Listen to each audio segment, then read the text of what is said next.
ভূপতিনগরে সমবায়ে উড়ল গেরুয়া আবির। সৌমেন্দু অধিকারীর সংসদীয় এলাকায় সমবায় সমিতির বিপুল জয় পেল বিজেপি। বৃহস্পতিবার ভূপতিনগর কুঞ্জপাড়া সমবায় কৃষি উন্নয়ন সমিতির পরিচালন কমিটির নির্বাচনের ফলাফল সামনে আসতে দেখা যায় গেরুয়া ঝড়ে কার্যত খড়কুটোর মতো উড়ে গিয়েছে তৃণমূল সমর্থিত প্রার্থীরা। তাতেই উচ্ছ্বাসে ফেটে পড়েছে পদ্মকর্মীরা, চলছে বিজয় উল্লাস।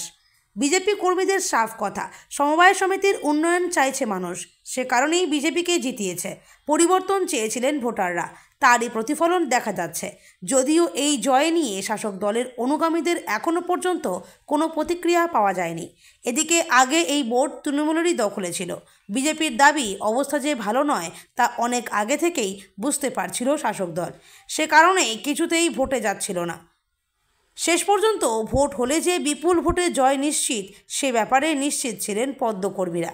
অবশেষে প্রতীক্ষিত জয় মেলায় স্বভাবতই খুশির হাওয়া পদ্ম ব্রিগেডে।